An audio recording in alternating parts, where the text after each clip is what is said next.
Allah says in the Quran, in Surah Ahzab, chapter number 33, verse number 59, O Prophet, tell your wives and your daughters and the believing women that when they go abroad, they should put on the cloak, they should put on the jilbab, so that they shall be recognized and it will prevent them from being molested. Quran says hijab has been prescribed for the women so that they shall be recognized and it will prevent them from being molested. I'd like to ask you a question.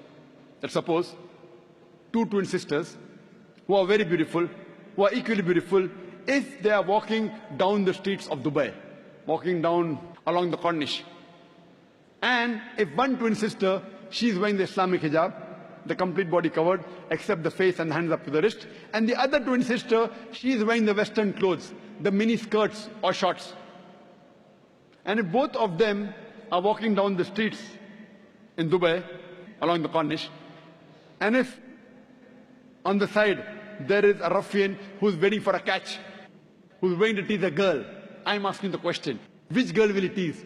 Will he tease the girl wearing the Islamic hijab, or will he tease the girl wearing the Western clothes, the mini skirts or short? Which girl will he tease? Which girl? But natural, the girl wearing the Western clothes, the mini skirts or short. If you're inviting, then you'll receive. Quran rightly says that hijab has been prescribed to prevent the woman from being molested. And after this, if anyone rapes any woman, the Islamic Sharia says death penalty. Many non-Muslims say, death penalty? In this age of 21st century, Islam is a barbaric religion. It's a ruthless law. But when I ask this question, and I've asked this question to thousands of non-Muslims, that suppose, God forbid, someone rapes your mother, or someone rapes your sister, and if you are made the judge, and the rapist is brought in front of you, what punishment will you give him? Believe me, all of them said, 100%, we will put him to death. Some went to the extreme of saying, we will torture him to death. So someone rapes your mother, your wife, your sister, you want to put him to death. Someone rapes somebody else's mother, somebody else's sister, you say, death penalty, barbaric law. Why these double standards? Why? And do you know, America, USA, which happens to be the most advanced country in the world, do you know it has one of the highest rates of rape in the world? The country which has one of the highest rate of rape in the world is USA.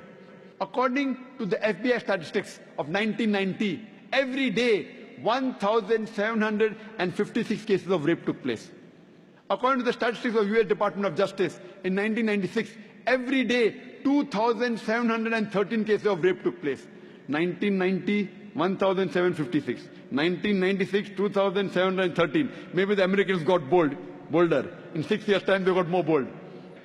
If you calculate, every 32 seconds, one rape is taking place in America. You know, we are here in this auditorium for the past 1.5 hours. Already 150 rapes may have taken place in USA till the time we are here. I am asking you the question that if you implement the Islamic Sharia, any man looks at a woman, he should lower his gaze. The woman should be modestly dressed, complete body covered, except the face and hands up to the wrist. And after that, any man rapes any woman, capital punishment, death penalty. I am asking you the question, will the rate of rape in America, will it increase, will it remain the same, or will it decrease? It will decrease. It's a practical law. You implement the Sharia, you get results. That's the reason the least rate of rape in any country in the world, it's in Saudi Arabia.